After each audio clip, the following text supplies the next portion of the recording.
Hi, I'm Joe O'Neill, the Gaff Farmer on social media. Hello, I'm Joe's wife, Ellen, being the farm wife on social media. Our farm is O'Neill Dairy Farm. We're farming here in Wicklow in the east coast of Ireland. It's November now, it's extremely windy as you can probably see. We farm here with our family, our young family. We've 4 kids, 2 boys and 2 girls. We're milking Jersey Cross cows in a spring-based system. Welcome to our weekly farm vlog. Joe was up in his Uncle Paddy's finishing off the feed barriers he was installing in last week's video. Happy cows.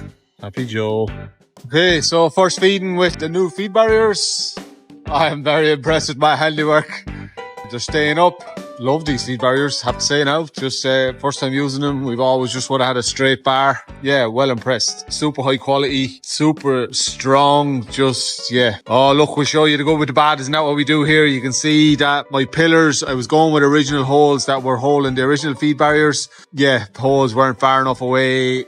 We had a little bit of an overrun on that end, but look, they're secure, safe as houses in now before we have our crazy rain later on during the night and tomorrow morning. As I said earlier, cows happy, Joe's happy. Woo! It was a rough ride down to Kilkenny today. There was an awful lot of snow on the roads. We had 2 assessments today, beef, housing and sheep. I done really well on the beef, absolutely delighted with that result. We'll get the sheep next week. And then it was off down to Cork for the Dairy Women Ireland conference. The welcome dinner was tonight. There was about 50 women at it. We got a few little gifts. They were cool, fabulous food. Was in bed by 10:30, completely shattered. It was the longest day. It was lovely getting to meet people that you know online, getting to meet new faces and just mingle with like-minded people in similar situations to yourselves. Saturday morning, 23rd of November. It's 5:25, getting the cows milked early for the once a day. Storm Bert, I think he's called. Storm something anyway. It's raging outside. It is absolutely horse and rain and driving wind. The yellow Saturday morning here in Wicklow. It's red down in the south Cork. I really need to shave my beard. Yeah, cows are hating it, so we're getting them built and back into the shed. Silage pushed up early morning on the road early to get filmed the football. So yay, the joys of being a GAA parents. Drive it on! Saturday morning at 10 o'clock, we stayed over at the hotel. The actual conference is on today. 200 tickets were sold. The keynote speaker was Ursula from Cormac Tagging. She was absolutely fantastic. And then we broke away to our breakout sessions. Mine was on schemes and grants. It was very interesting. I learned loads and what to do and what not to do. Let's say we won't be applying for many grants, I think, in the future. But there was lots of information. Brilliant to see everybody. It was a really nice hotel and absolutely fabulous food. And it was great to get to fellowship and meet other like-minded women in the dairy sector. So we're over here in the hall with Simon Myrna, and it's the 40-year anniversary for the Nard and Lab and Camogie Club, which Granny was one of the founding members, and my 3 sisters all played and won senior county championships. So family out here now, just having a look at some of the memorabilia. It's a fantastic day. So up just checking the dry cows that we got in yesterday evening, Saturday evening about 4:10 or so. Yeah, happy out. This shed was an old covered silage shed, and as I've said in previous videos, that's we cut through the silage walls, so the slope on the floor is very much back down towards where I'm standing. So to stop the water flowing out this way and causing an issue, we, Uncle Paddy, stockpiled a bit of dirt here at the gate now, and we'll put something more permanent there. Monday or Tuesday, we scraped the dung to a collecting tank down the far side, collecting yard down there the far side. So ladies lying down, happy out. We left the Women in Dairy conference at lunchtime because we had to do the nearly 4-hour drive back home because it was one of my best friend's surprise 40th birthday parties. The way that always happens, things happen on the same weekend. Jack Kyo did the music. He was brilliant. I said I was only going for an hour. We stayed for I think 2.5 or 3 hours driving the night away. It was a great night. Wrecked. Woke up this morning with a smile on my face. Nothing can bring me down. It's gonna be the best day ever. Monday morning down here to get in the cows, and of course our dry cows are meant to be on this side of the shed. Gate is down, everyone is mixed up. I get my records out now and divide them back up before we get milking. So the tail end of Storm Bert done a job on our gate there this morning. When we came down, it was on the deck. New hinge on the bottom, new hanger on the bottom, and then longer bolts into the wall on the top. Cavity block, so I'll put them in further. Hopefully it'll be good. Morning everyone, it's Tuesday morning, the 26th of November. It's just 7:15 or so. Back to 0 degrees. We dropped the temperature there from the weekend when we had storm Bert coming through. We had 40 mil of rain from when it started raining there in the middle of Friday night till I think probably Sunday before it stopped. Yeah, we got right soaking. Land is wet. Although that touch of frost that we have there this morning now down to 0 degrees, it's dry up the top of it. A little bit easier walking out across the fields there. We had our dry cows and milkers mixed up in the shed there yesterday morning, so not 100% sure how that gets down. But anyway, it's back up and more secure now, so hopefully that won't happen again. Status on farm, we are tipping along. 80 cows still milking, 4 kilos of meal, doing probably about 10 litres, averaging about 10 litres a day now on once a day milking, over 10% milk solids. Cell count has come back to more acceptable levels there when we dried off our high cell count cows last week. We're at 210 or 15 or something, I think there. Yeah, that's alright for this time of the year, I suppose. We have another row of cows to dry off now at the end of the month. I have at least 8 or 9 ladies that are volunteering themselves there. Just yields are just dropping away. Yeah, the feed barrier up in my uncle's is working out really, really well. So cows are delighted up there. I'm delighted that's working so well. Surprised myself a little bit. I have a little bit of tidying up to do up there today. Just a few extra chains to go on gates and stuff to be 100% secure. And we're going to move our mobile cow camera up there beside them, so we have can keep an eye on them all the time. Plus it'll help me to know whether I need to run up silage or not. Yeah, so instead of going up to push it up, I need to bring some up. Anyway, they'll check the camera, they'll see what silage stocks are like and run some up with that. So that's going to be a bit of a time saver. That's the thing. I only decided to do it there yesterday.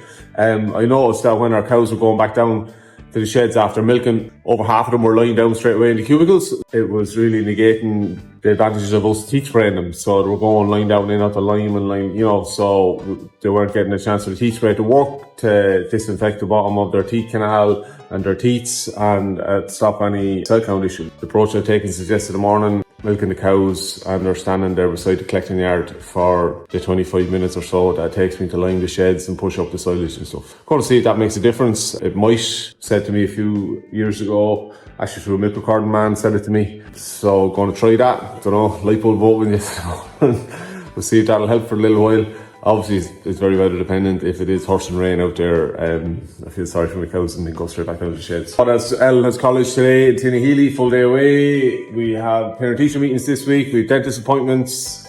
Fionn has some football. Has some more football today. So look, normal end of November, tipping along, have increased pressure from Simon Myrna to get the Christmas decorations down. So really need to get on top of that now. Hopefully some evening this week we need to order our Christmas tree actually. Look, it's Tuesday, we're going to drive it on and keep going. I didn't pay any attention to the weather yesterday, so I didn't know it was going to freeze during the night. Didn't defrost, drain out the parlour. I think we're okay. We had seems to have vacuum and suction in all the units apart from the very first one here, so hopefully when I get all the other ones on and the cow are in now to warm up the place, that'll help with defrost.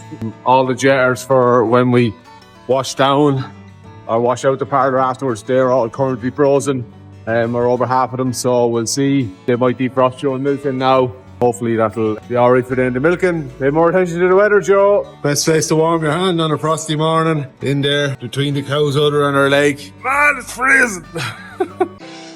So just up the far side of the road here, giving a fresh break to Honey and Sugar Patch and Luego. We're down there getting their meal. And a much bigger break this time round. Gave them a slightly bigger break the last time there because the weather was pretty wet last weekend, and I'm delighted with how little damage that they've done, and they've grazed it out relatively well. So we have a couple of nice hardy frosts, rain coming through again at the weekend or so, the forecast says right now. Because there's only 3 of them, they're not doing a crazy amount of walking. They'll come to settle to get in, and they'll keep pushing on weight.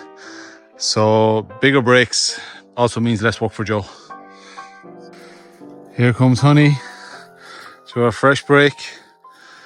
One of the smartest cows we have, aren't you, cow? And then followers will follow.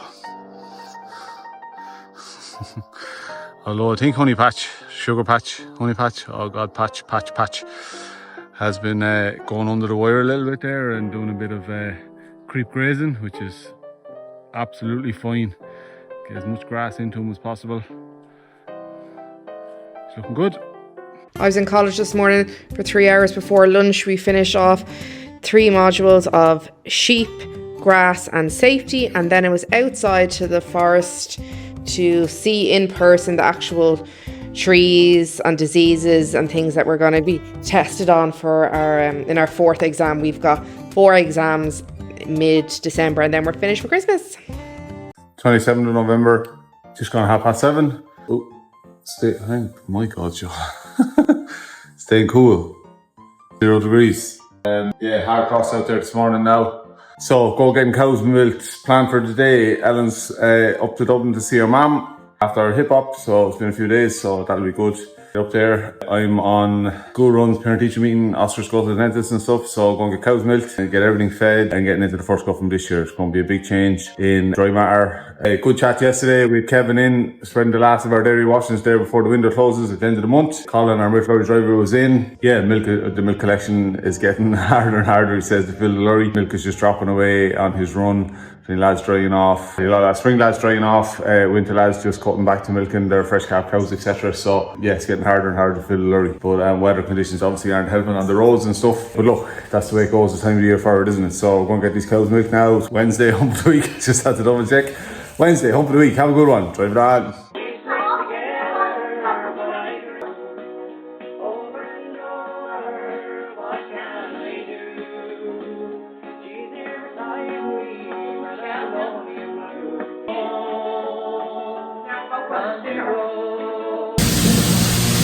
Morning everyone, it's just after 6:30 Thursday morning, the 28th of November. Cows coming in, 7 Ellen away in the second day of our course now, the people management, time management course. Let's get the cows milked early, get away this morning. I stripped the silage bit there yesterday evening, our first cut from this year, so we'll get a good look at it now this morning when it gets a bit of daylight. Smells okay, it's always a good sign. We'll get a sample. If I have time, I'll grab a sample of it this morning now, bring it in with Walnut, and we'll get it done there in Quins.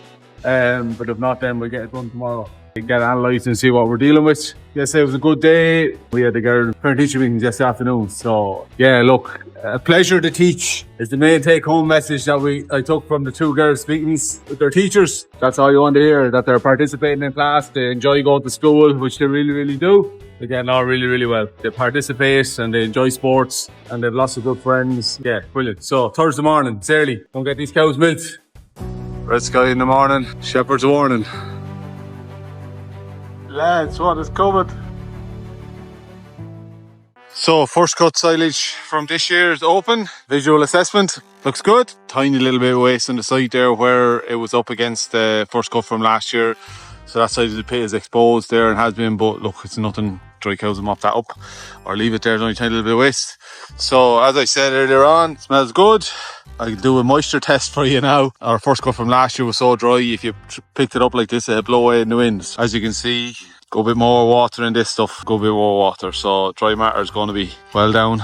Yeah, just the way it was. We took a plunge. Remember Ellen said in the video at the time that I told you it was going to rain, and it rained while it was cut. But look, it's in the pit. Feed them out now and we'll have happy cows, hopefully. When you're trying to cut silage and all the weather apps say there isn't rain coming, you take the chance and you keep getting all these stupid showers. So with 90 acres of first cut silage, the bulk of which is over on the out farm, which is 3.5-4 kilometres away. Kevin had 4 lads drawn, following his Class Jaguar harvester, and despite the watery showers that were falling, delighted with the absolute yield of the crop, the bulkiest we've had in a long, long time. We had about 2/3 of our first cut silage left from last year, which was extremely, extremely dry. Very, very high dry matter silage, which made it difficult to manage at the pit base. So this year's first cut with a little bit of extra moisture is no harm at all. Yeah, we have a fine big yard for the pits and silage. Morning everyone, Friday the 29th of November. It's general election day here in Ireland, so get out and vote. People in the past went through a lot of hassle for us to get our right to vote, so make sure and exercise it. Get out if you want to say, get out and cast your vote. Significant change in temperature this morning, over 10 degrees. It was 0 yesterday, and here we are, 10 degrees warmer already this morning, so bit damp. It's a Friday, election day, vote, vote, vote. It's Friday morning at 11 o'clock. We are doing our end of month accounts, paying out bills and discussing the Terms and conditions of our loan and what way we're going to draw it down. Just in here in Queen's Bottomless, in the laboratory, dropping off our first cut silage to get it analysed. It's Friday evening, 6 o'clock, and we're here to the local school to vote tonight. While Joe was away at under-19 football training, he's the coach. We had our club juvenile presentation night. All the players got their end of season medals. There was some lovely food. Fiona and the other farmer's son, Harry, were the cleaner-uppers for the night. Fair play to them. I'm the PRO of the club, so I was on photo duty for the night. It was so weird to be here without Joe. He was chairperson for 6 years, and I don't think he's ever missed one of these. Afterwards, we swung by our neighbours. They have a Christmas light turn-on event with fireworks and food and everything every year for charity, so it was over by the time we got back, but it was still lovely to see the lights.